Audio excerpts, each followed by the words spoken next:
I saw somebody put a picture of the old Simpsons team that Burns put together. I remember to get rid of Don Mattingly because he wouldn't cut his hair. But other than that, he said this team could crush the White Sox. So, yeah, well, you're full of all-stars. I'm sure you would. Yeah. Yeah, they were bad. So the Steelers were, again, really good yesterday. Defensively outstanding because the Chargers have been going along at a pretty good clip offensively. I know Herbert got hurt. But, again, the Steelers are playing great defense. And let's give Justin Fields his just due. I mean, Justin Fields is playing as well as he can play. Right. How about that? Yeah. As well as he needs to play for that team to win. He's playing as well in this league as he can play. Sure. I don't think he can play better than what he's playing. I just don't see that ceiling being higher. Right. No, I don't know. At some point, you are what you are. But he's not making mistakes. His judgment of when to run has been excellent. I think he's been, for the most part, accurate throwing the ball, which I think has been a big plus. And the fact is they're not turning the ball over. And when you have a defense that is playing at a high level like the Steeler defense is, if the offense is not going to get in their way and turn it over, that's a big plus. I mean, that's a big plus. And you're seeing that over and over again each week with the Steelers as to how they're playing. And I give them a lot of credit for that because they're 3-0 right now. And on a weekend where Carolina and the Giants both won, it's like everybody's getting into the win column now. But when you look at the stats on yesterday's game, right, you're looking at Justin Fields, 25 of 32, 245. Excellent. He threw the one interception. Right? Threw the one interception. But he scored one rushing touchdown. Harris ran for 70. Calvin Austin was actually the big target with 95 yards in the game, including a 55-yarder. He got the ball 4 times to Pat Freiermuth. And that was, to me, impressive with how they played yesterday's game. They had more first downs than the Chargers, 20-10. They had 20 more plays than the Chargers, so they're keeping the ball. Each team had 10 drives in the game, not a lot, but the Steelers were 7 of 14 on third down. The Chargers were 3 of 11. They only were penalized 3 times. The Chargers were penalized 7 times. See, there's a lot of things that go in here. And I do realize that in giveaway, takeaway yesterday, the Chargers did not turn the ball over. But the Steelers only had the 1. And the fact is that they only had the 1, and you're 7 of 14 on third down, you're keeping the ball a period of time that allows your defense to get the proper rest, go back out there relatively fresh considering. And the Steelers are playing good ball. They're playing good ball. And who do the Steelers have next week? I think it's Colts. Colts, I believe. And they should be at least a 7-point favorite in that one. Absolutely. At least. The Eagles, I mean, that game's a 3-0 game going to the fourth quarter. Mm-hmm. Then Barkley broke the game open with a 65-yard run. But again, you're plagued over and over again by just stupid stuff. Yeah. I mean, and that's not just on the field. No, that's the guy on the sidelines. I'll get to the sidelines in a moment. Yep. All right. I mean, New Orleans is in a great spot. They get a first down, and they get a guy shoving a guy out of bounds. 15 yards. Yeah. Right. After the game, Jalen Carter, who had been in the witness protection program since the first week of November a year ago. I mean, he hasn't done anything since the first week of November a year ago. He hadn't done anything. Played an excellent game yesterday. And then acted like a complete jerk after the game with the fans, the New Orleans players. Like, just accept that you finally played well. Right? He played big-time football yesterday. He was excellent. And then his character issues showed up all over again. all over again. And as for Nick Sirianni, I'm sick and tired of hearing about how you're trying to capture your mojo from 2 years ago in terms of like the fourth down stuff. Every team is different. Mm-hmm. Okay? They're all different. Yeah, absolutely. Okay? The personnel is different. Some rookies are playing now that weren't playing 2 years ago, right? Some veterans have left that were there 2 years ago. Every team is different, takes on its own personality. You can't do square peg, round hole. Over and over again. You sit there like the fans were, the Eagle fans, like, what are you doing? Yeah, and they should be saying that. I mean, but it's just because that's what worked 2 years ago doesn't mean it works with this group now. No. And the other part of it is that close of a game, your defense is playing as well as it could play. It's played a heck of a game. Take the points. It's a 3-0 game. Tie the game. Take the 6-3 lead. You know, the small ball approach is okay, even more in a game like that. Every spot brings with it its own decision. Of course. Okay? And it depends on time, score, situation. Okay? Why am I going for it on 4th and 4? That brings in the situation. Why am I going for it on 4th and 4? Which he did. Mm-hmm. Why? Time, score, situation. He took none of the three into account because he's trying to recapture his mojo from 2 years ago. Those are the words that Joe Davis used on the broadcast yesterday. I'm sitting there like, what are you doing? You don't just do it to do it. You don't do it to do it. Yeah. If Mike Tomlin did that, they never would have beaten Atlanta. Right. Yep. Didn't get in the end zone one time. Okay. I have no problem going for it on 4th down based on the time, score, and situation.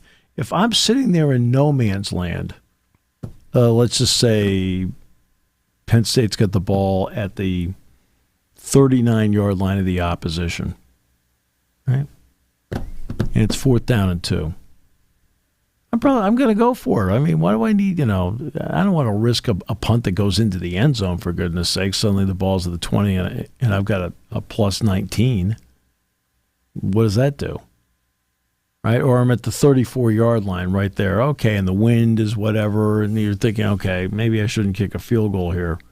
Right? It's 4th down and 2. Go for it. Or I'm behind. Go for it. Right? I'm trying to change the dynamics of the game. Go for it. I have no problem. Time, score, situation. He takes none of the three into account. He just does it to do it because that's who he is. Oh, yeah, he's aggressive. Right? And again, 2 years ago it worked. He was the toast of the town. Well, here, guess what? Now it's not working. And he's not the toast of the town. He's toast. Because he doesn't take the three variables into account. I mean, that's the problem. He does not take the three variables into account. And if he were doing it based, I'm looking at like, okay, time, score, situation. I'm like, okay, I get it. I can see what he's trying to do here. I got it. Nope. No. Yesterday and watching yesterday, I didn't understand one time what he was doing. No, I didn't either. Like, okay, I don't get it. I get tired of hearing and it partly ties to what you just said a couple minutes ago with the last year's mojo. I get tired of hearing that's who they are. It doesn't matter who you are. Situation is situation no matter what team is on the field, more often than not. Well, his quarterback's different. I mean, his quarterback's the same. Yeah. Quarterback is the same. His center is different. His running back's different. Yeah. Right? Okay? I mean, there's differences with every team, right? And yesterday, Lane Johnson got hurt. Suddenly he doesn't have his right tackle in the game. Yep. Well, guess what? Maybe we will kick the field goal here because based on this current personnel situation, let's just get some points here, tie the thing up. Then maybe I'll go for it later. Yep. Nope. Makes no sense. No, makes none. Okay, so here we go. Penn State, Illinois. Saturday night, Beaver Stadium. It was refreshing they finally picked a kickoff time. What are we doing here? What are we doing?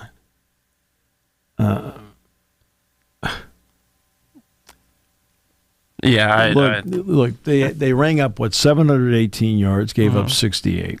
Yeah. So it's a 650-yard difference between the two teams. Yeah. Penn State had 44 first downs to 6. Like, we all knew Penn State was a prohibitive favorite going in. It is not a surprise they won 56-0. Right? To me, it was all about level of play. We talk about setting the standard. Sure. And the standard is not just the backups coming in and maintaining the standard. No. The starters have to set the standard first, and then it's up to the backups to maintain it. And you know what? People did. Yeah. People came in and played at a good level. When they brought the backup wideouts in, Denmark made a nice reception. When they brought in Anthony Ivey, he made a nice reception. Thought there were some good blocks thrown by the tight ends, Schlaffer and Jerry Cross. Right? I mean things like that. When they brought in the backup offensive line, they went out and did what they're supposed to do. Yep. When they brought in the backup defenders, they played at a high level, kept the ball in front of them. Right? I mean, that's what you're looking for, and it's invaluable game experience, for example, for a DeJuan Lane, who I think led everybody in snaps from scrimmage on Saturday because he needed it. And we all know moving forward that he's going to have to take on the bigger role. Well, he's off to a good start. The test is just in a different realm this week. Sure. But they did what they were supposed to do on Saturday. Right? You're supposed to beat that team 56-0. You're supposed to dominate that team. By the way, Bowling Green. How about it? Yeah.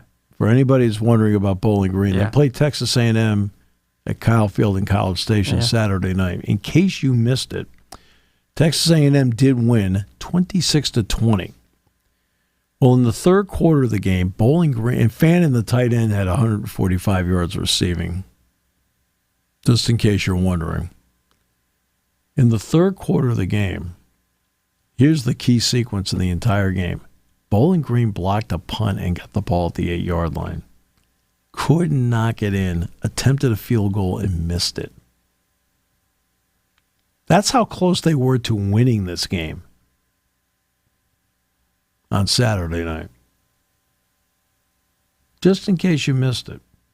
And then, of course, we all know West Virginia came back, beat Kansas. 26 seconds to go. Garrett Green made the big play, and they won 32-28. This week, Virginia Tech, Miami on Friday night. You'll have is State High finally home, or how about it? Yeah, I'll tell you. Opposite the homecoming parade. Yeah, opposite. Well, they usually do try that, but yeah, opposite the homecoming parade. Yep.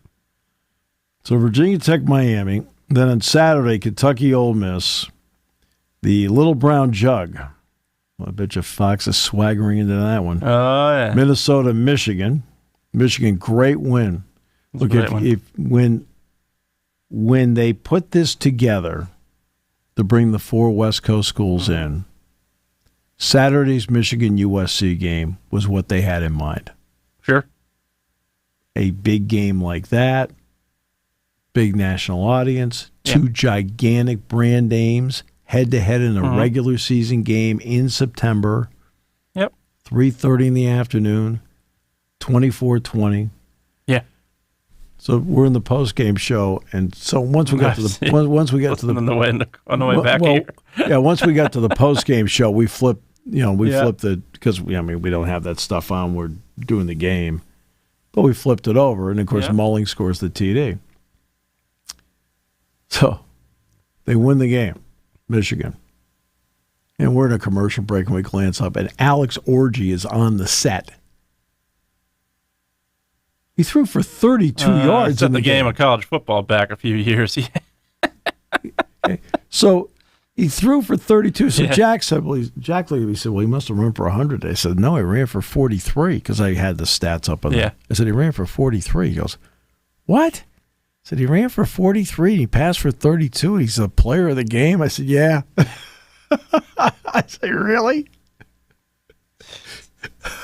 It's like, you got to be kidding me. They set the game. Suddenly, 59 yards. Suddenly out of nowhere, Edwards had 79 or 80. I thought we were watching Jack Mildren in Oklahoma out there, except without as many rushing yards. Holy! Now Mullings ran for 155. Mullings had 155, 150. I knew it was 150 something. Yeah.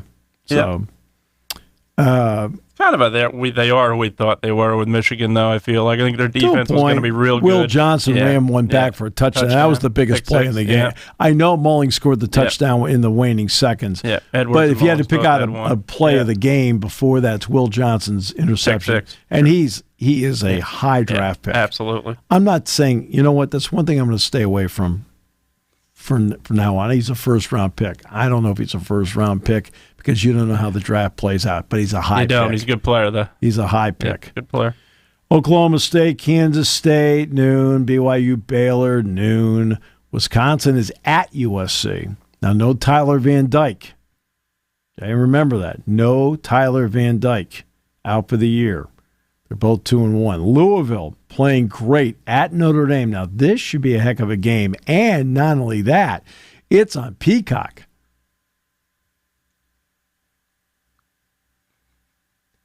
Ay. Once again, if I'm in a meeting with people, I would say, excuse me, here in the back, isn't our goal to get as many people as possible to watch this?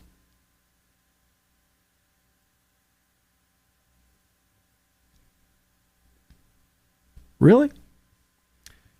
Arkansas is at Texas A&M. They're both 3-1. That's at 3:30. 3:40, it's Oklahoma, Auburn. Then at 4:15, Mississippi State, Texas. That's a conference game. Ohio State, Michigan State at 7. That's on Peacock. Stanford, Clemson. You know what? Clemson, to its credit, since the loss to Georgia, is manhandling people. Iowa State is at Houston. Houston's only 1-3. Iowa State's 3-0. Now, the game that's opposite Penn State, Illinois, is Georgia, Alabama. This kind of goes back to the issue Penn State had with, in terms of like TV ratings with West Virginia.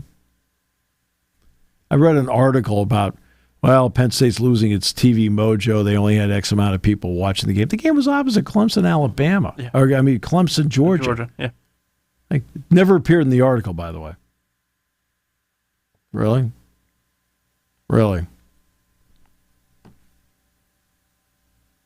They put out schedules. You can read them. South Alabama, LSU, 7:45. Washington State, Boise State. Washington State's 4-0.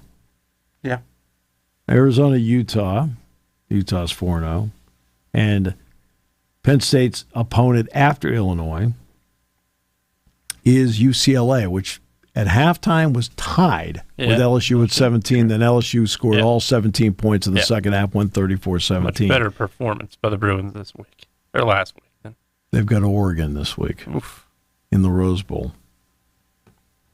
That's the 11 o'clock game.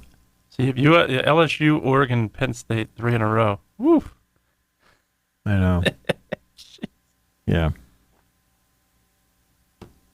Now, remember, when they scheduled LSU, was before they entered the Big Ten. Yep. Now, they already knew they had Oregon.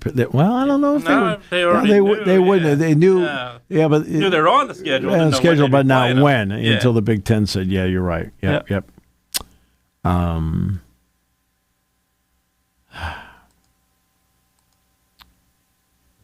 Yeah.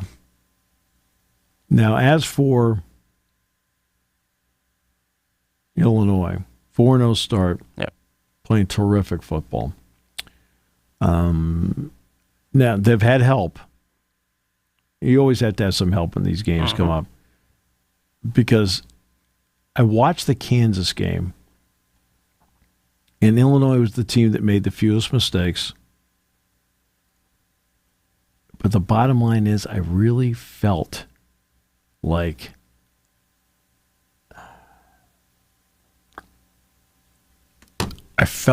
Kansas lost the game more than Illinois won it. Because I'm watching the game, you just felt like Kansas was better, right? And everything they're doing, and all of a sudden they make the big mistake. Like, yeah, really?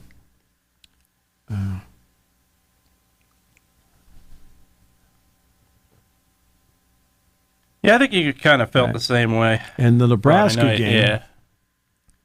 The Nebraska game, look, the bottom line is missing a 39-yard field goal and missing it badly. That didn't help. Yeah. I thought Raiola played well. Mm-hmm. In fact, it's the first time I've ever seen him play. Same. Yeah. I thought, he's got a really good look to him. But we have 9 penalties for 89 yards. Yeah. You're just killing yourself over and over again with that stuff. And Illinois got away with a lot. Uh-huh. The late hit on the sideline, it wasn't a crushing hit, but he still hit him out of bounds. All right? Got away with that one. They got away with the unsportsmanlike conduct on the field goal. I'm telling you right now, Jack and I talked about this, right? If Xavier Scott had been doing that to Roy Jarella, Jack Lambert would have decked him. Seriously. I think there's a couple players. Just so you know. A couple players in the 80s and 90s would have decked him. Hey, they'd have picked him up and they'd have shut him up. Right? Now, because it's this era, nobody does that stuff. He looked at me and says, Jack Lambert would have crushed him. Right? And Scott is an excellent player. Yeah. He is an excellent player. That's like the basketball you trash talk. Trash talk to the Pistons in the 80s and let me know what would have happened. Oh. All right. But you're not supposed to do that in college football. And he's it's like, they yap a lot. Yeah. Altmaier, who was very much up and down last year, has been playing at an accurate, high level. He puts the ball in a good spot. Bryant, 13, terrific. Plays really well. And Franklin, the transfer from Ole Miss, has really added a lot of balance on the other side. And the tight end's very good. I think the 4 running backs were all good. McCray, of course, is powerful. But they got a little more speed in there. Fagan's got some speed. Valentine's got a little bit of jump to him. They got a good offensive line. And defensively good. Jacobs is really good. 17, the one defensive end. Really like him a lot. Outside linebacker, defensive end. Miles Scott, excellent. I think that Torrey Cox, who had played against Penn State when he was at Ohio University, transferred over. He's been there for 2 years now. He made a terrific interception in the end zone against Nebraska. He's a good player. Miles and Xavier Scott are both excellent players. No getting around it. But, and I think their kicking game is fine. Nothing wrong with their kicking game. The punter Robertson's fine. The place kicker's first year, he's been very good. I mean, they got a lot of good things going for him, starting with Altmaier. He's the guy that really makes the whole thing go. They are a team, though. It's interesting because Jack Ham, LeVar Arrington, and I were talking at practice the other day, and LeVar brought this up. And it's something that Jack talks about all the time. All the time. All right? And that's the ability to read your keys. If you read keys, even as a fan, if you read keys, you can figure out what they're doing. And I'll give you a good example. They bring in at the goal line, right? Henderson is normally 75. They put 94 on him. They put him in a tight end, right? You've got to be thinking that they're thinking about throwing it to him. You have to, right? Obviously, he's there to block, but you're at the 6-yard line. Okay? Right. Well, they went play action. He slipped out. To his credit, the big man caught the ball. And here's the other one. They're in overtime. They line up in the I formation. Who's the fullback? Who's the fullback in the play? Who is it? It's Pat Bryant, the wide receiver. Now, if you're playing defense and you see the wide receivers lined up at the fullback, what are you thinking? What should you be thinking? That they're going to slip him out and throw it to him. Sure. He's sitting there for a reason. Getting the ball. Yes.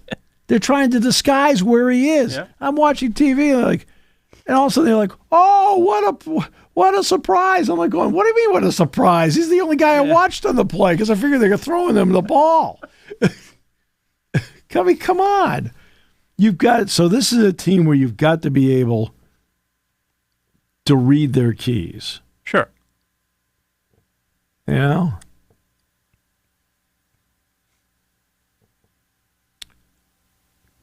And that's what you have to remember with a team like this. Right? They'll do a few things where, look, they'll give away what they're doing.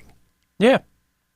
Yep. You just have to have to go out and execute against it, right? Yep. Now, look, if Bryant slips out and he beats you, but you're covering it. I mean, sometimes the other guy just makes a good play and then that's it. But he's wide open in that play because Nebraska didn't read it at all. Didn't even know he was there.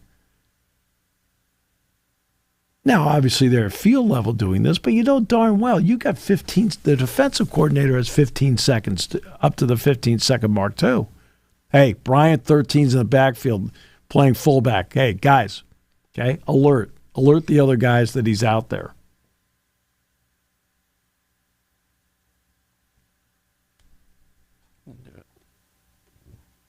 Or call timeout. Mm-hmm. Or call time. I was going to say, if you don't have the personnel, call timeout. You get the personnel. Or if you're just not aware, not set up, call timeout. Yeah. You know, because you're under 15 seconds. Yeah. Call timeout. Yep. They give you an extra one in overtime. But see, that's reading keys. Yep. I'll never forget in the Super Bowl, the Eagles. Right? They're playing the Chiefs. I can't remember if the Chiefs, it was maybe a fourth down play. And who was the running back they got from the Vikings? McKinnon? Yeah, McKinnon. They line up with Sky Moore as the tailback, and the offset right fullback is McKinnon. Yep. I was watching the game with some people. I said, well, here comes the fullback. Here comes the fullback to the left. Here. Right? They turned, he handed it to McKinnon. McKinnon got the first down. Yep. And somebody said, well, how'd you know that? I said when the tailback is playing fullback. Yeah. I said, the guy standing back there, Sky Moore, the wide receiver, I said, he's the window dressing. Yeah. Okay, it's called reading personnel. Personnel is important as like LeVar was talking about, hey, the guard does this, the center does that, the offensive tackle does that. Those are reading keys. But you have to read personnel. Absolutely. If I run out 3 wide receivers that have, in November, I run out 3 wide receivers that have combined for 4 catches this year. In all likelihood, what is the team going to do? They're going to run the football. Mm-hmm. Those guys are just out there just to run and occupy people. Okay? Okay? And we've done that in the broadcast all the time. It's probably going to run here based on the personnel grouping. Because those guys in all likelihood have combined for the 4 catches, and they're probably all late in the game. Like, who are these 3 people? Personnel groupings tell you a lot as to what they're thinking at the time, and where you line the chess piece up tells you a lot. Sure. Doesn't mean you can't get fooled. Right. Oh, you can. But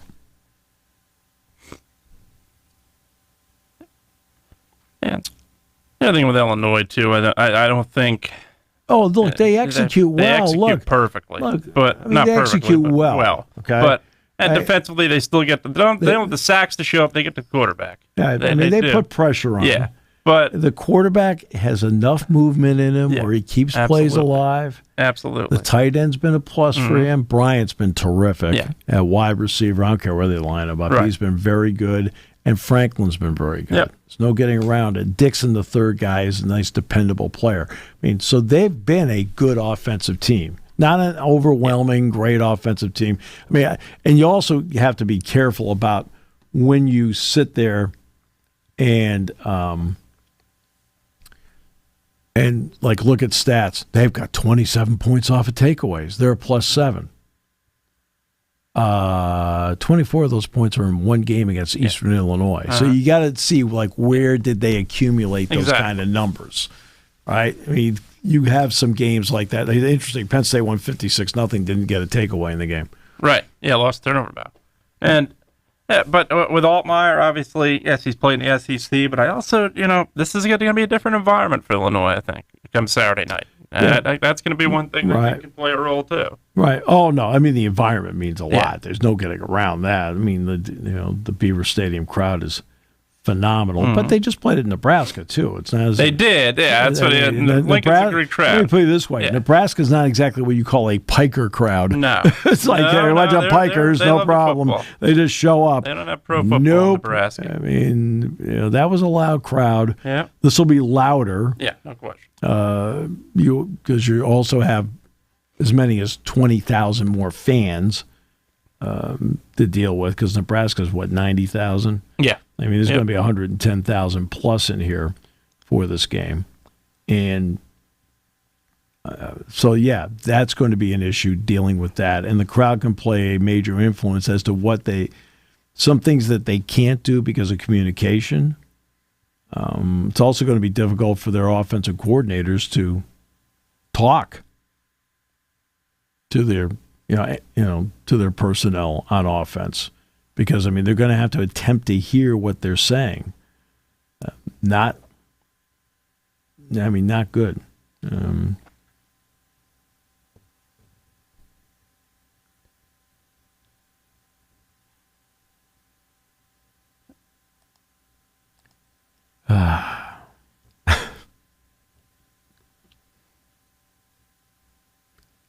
Yeah. So that's what they're a very good team. They are. Oh, jeez. I always love when this happens. Preseason men's basketball awards, because basketball practice starts today. Right. Okay. And I'll get over there for that. I have been selected as a voter. There you go. Right. I misspelled your name last year. You were a write-in. Okay. You would be stunned how many people spell my last name wrong, despite the fact it's 4 letters. Yeah. When do I have to have this in by?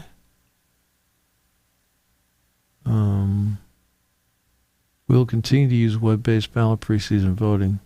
Go to the link. Submit your vote no later than 1 p.m. on Thursday, October 28th. What? Okay, this tells you they're going to resend this. I can tell you. I was going to say, yeah. What would you be? No, listen to this. Okay.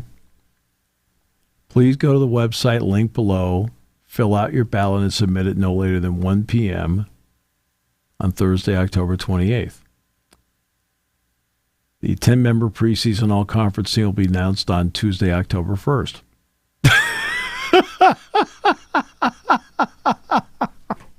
I think he meant to say September 28th. I hope so. No, I know he did. Yeah. I think he meant to say September 28th, but said no later than October 28th. We'll announce the team on October 1st. Yeah. And this guy's a really good guy. It's just a mistake. It's no big. I mean, I'm having some fun with this, but I'm only having fun with it because he's a really good dude. But like, it's just, I always love when people get picky on and pick out mistakes. Oh, sure, all the time. Right? And like, but if you laugh about it, like, okay, you believe this, like. And I know David only made a mistake. He's not an idiot or anything like that. Made a mistake, right? Or probably cut and paste it, whatever, Okay. There were mistakes. Okay. How big a mistake is this? Let's do this on a scale of 1 to 10. How big a mistake is it? Nothing. Because everybody's going to look at it and say, no, he meant but it's September 0. 28th. It doesn't matter. It's 0. Yeah. No. Okay? It doesn't matter if it's due tomorrow. It's 0. Yeah. Okay? Yeah. It doesn't So why do you make a big deal out of it? We make a big deal out of it only because it's funny. It's funny. Yeah. No, there's Right. going to be somebody who makes a big deal out It's of it. right. Absolutely. In Because other they've never words, made a mistake. Because guess what? It's okay to laugh about stuff. Because he'd be the first guy to laugh, Yeah. great, really? Yeah. I got to send this stupid Yeah. thing out again. Yeah. That's where you just put the minor footnote. Hey, by the way, that should have said the September 28th. Right. But it's like, but he'd be the first guy to laugh, like, David, really? Because it's not serious. It's the people that bring up mistakes and they're serious about it. Like, just calm down. On a scale of 1 to 10, it's a 0. Yep. Right? Doesn't matter. Okay.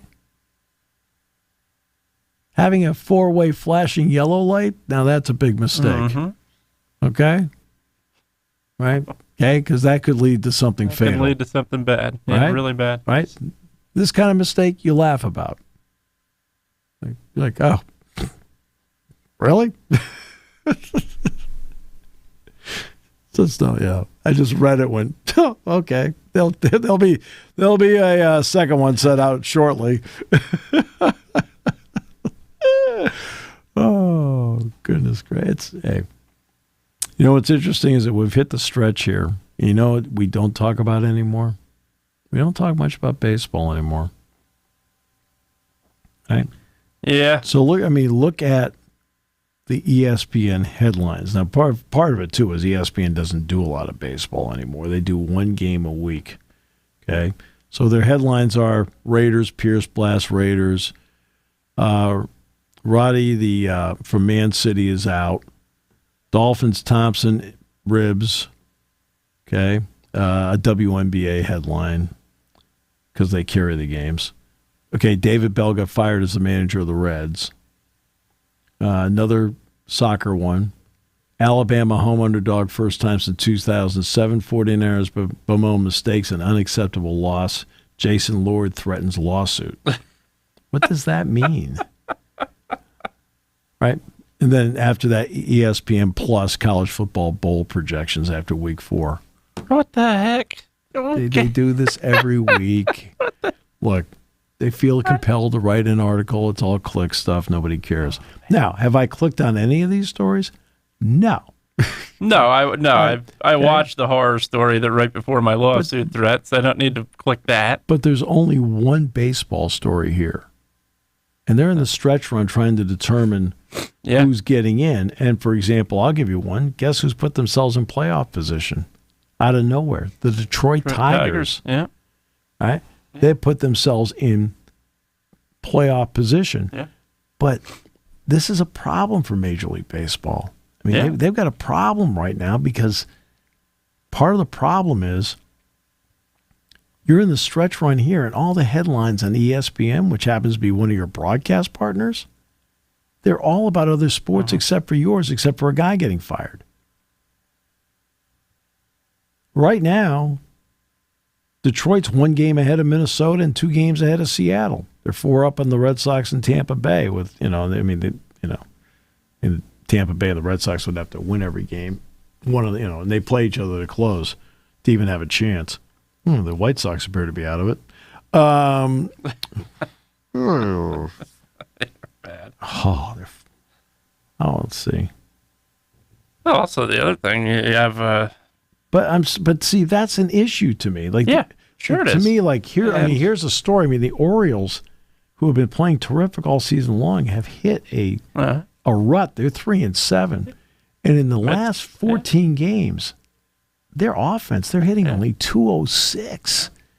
Like, where did that? And they've been changing personnel. They DFA'd Kimbrel. I mean, a lot of things have been going on with them. The Twins. You want to know why the Twins are a game back? The Red Sox swept them in a doubleheader yesterday. Swept them. Yeah. And the games weren't close. No. Well, the other thing, not even playoff related, you got to be coming up on probably a couple days, going to be the last game in Oakland. Yeah, exactly. Last game in Oakland.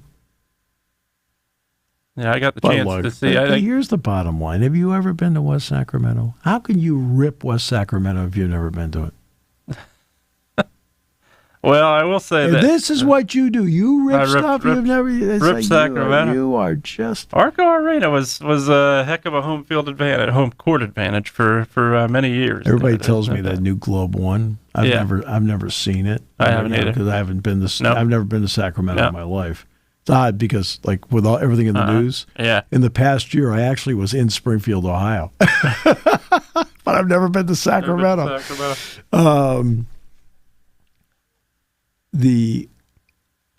Everybody tells me it's a beautiful arena, and that's how they kept the team. Remember, they were on the verge of going to Seattle. Yeah, Kevin Johnson helped save it. He saved it. He was the mayor, and Steve Ballmer, who now owns the Clippers. Yeah, he was the one in that ownership group that was going to move him to Seattle, make him the Sonics.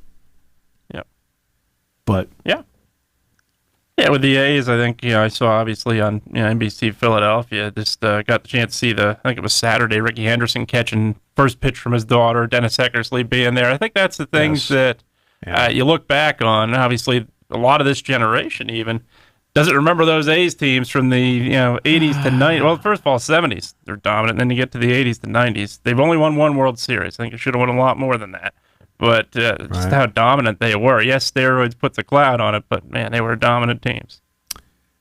Dominant teams, but let's be honest. Regular season dominant teams, 100. Well, no, but I agree with that. But here's the thing: Oakland's support was always good, but not great. Yeah, it always was, and that's a big. That was always an issue with them.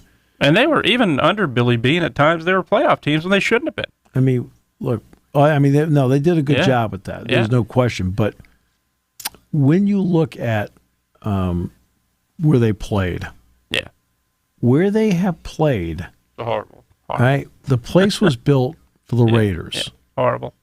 It was built for the Raiders. Mm-hmm. It wasn't built for baseball. Then all of a sudden, now they build this place and Finley moves them from Kansas City to Oakland. Okay? And that's but it was never great for baseball. No. Never. No, and it was. And the attendance there was only good. The city barely maintained the place. I mean, we were talking about one of the biggest issues. When you're talking about sewage problems and things like that, when you're talking about problems like that they're having, they're not maintaining the place. But the Giants have played a role in this. Let's not pretend the Giants have not. Sure. They have. The Giants have played a role in this because the Haas family, to its credit, gave leeway to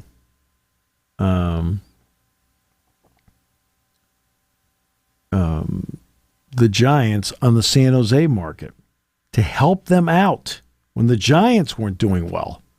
Candlestick Park, there weren't people going, the whole thing. And then when the A's wanted to move to San Jose, I mean, they had the whole ballpark was all set. All set. They were going to build the ballpark. They were going to move to San Jose. In other words, they were going to stay in the market. And guess who stepped in and said, no, you can't. That's part of our marketplace. The San Francisco Giants did. Essentially, they backstabbed the A's. I mean, they could have been in that ballpark in San Jose for 10 years. Sure.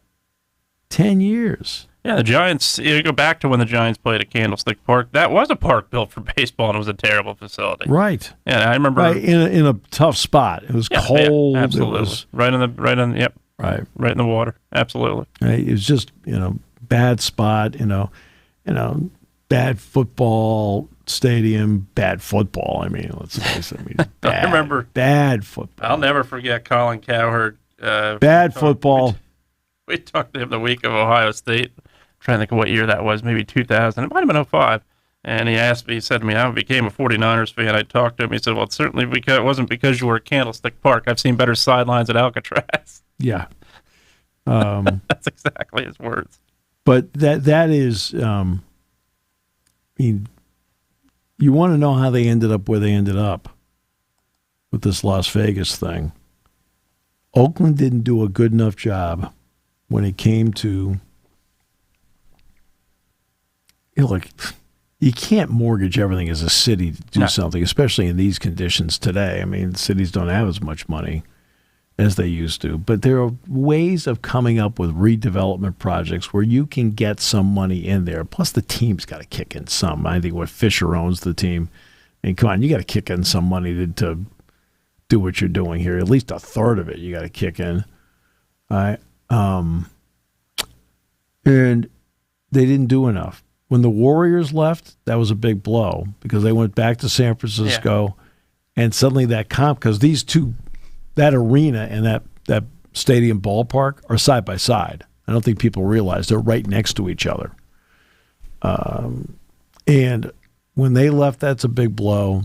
Now the Raiders have gone to Las Vegas. That's a big blow. Now you got this. That's a big blow. They could have moved to San Jose. And the Giants blocked it. Would have kept that team in Northern California in a good market. I agree. Right, where the Sharks, to their credit, have thrived. Sharks have done well there. Yeah, sure have. All right, I like that. I did a couple of basketball games in that arena, the Shark Tank. Yep. Yeah, liked it. Like San Jose. I thought San Jose was fine. And they could have done it. And like when you start playing games like that, you already have a franchise across the bay from you in Oakland. Does it bother you that they're in San Jose now?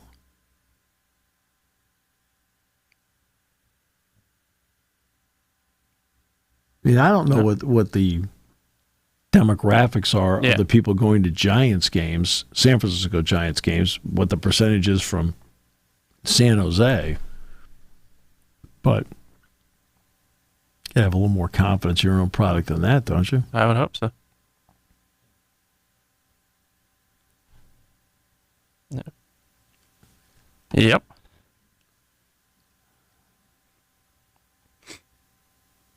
Yeah, I think a big part of it, too, obviously with Oakland is, first of all, I think there's two things. Number one, it was an embarrassment in the late 90s to have Candlestick Park and Oakland Alameda Coliseum as your two stadiums because of what you charge in state taxes and everything in California. Right. That would be the one thing I'd make clear. But the other part of it is I think a lot of people in Oakland looked around at that franchise, looked around and saw superstar after superstar exit the building. I think some of the people truly, not the fans for the most part didn't show up, but I think a lot of people just gave up. Said that's it. Yeah. No, they did give up. And you know what? I don't blame them for giving up because they were giving up on. Yeah. I think that was And that's a big part of all this. Is like you sit there and ask yourself, well, what are they throwing into what I'm doing? Exactly.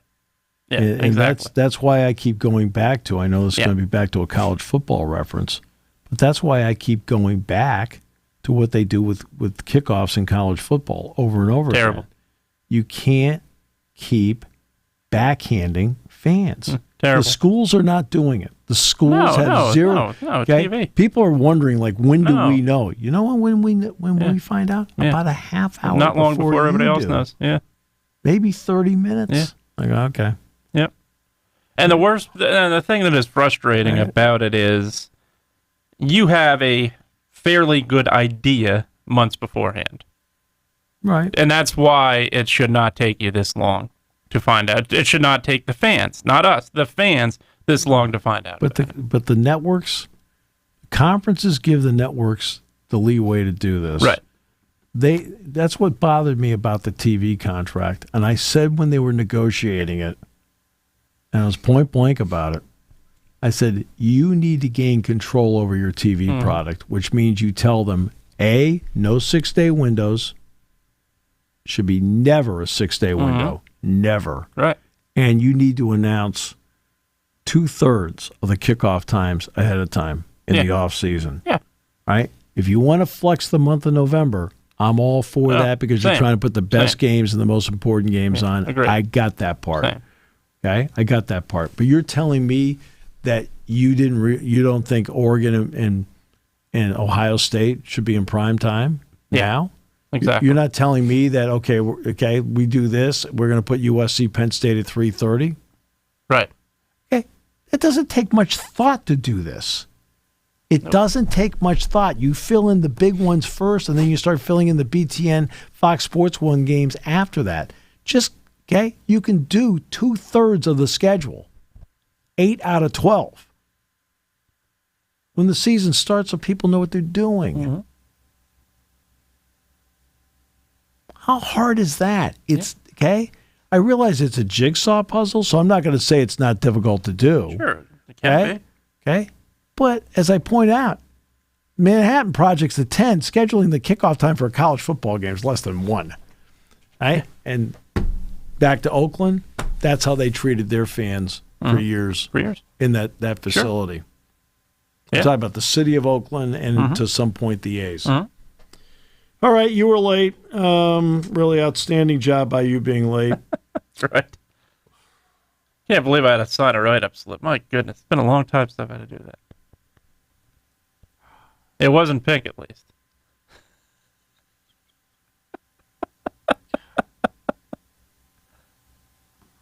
You remind me of one of the Boses. I can't play the rest of the way. Well, one due to injury, one just didn't want to play. Then the next season, flip it. Your people.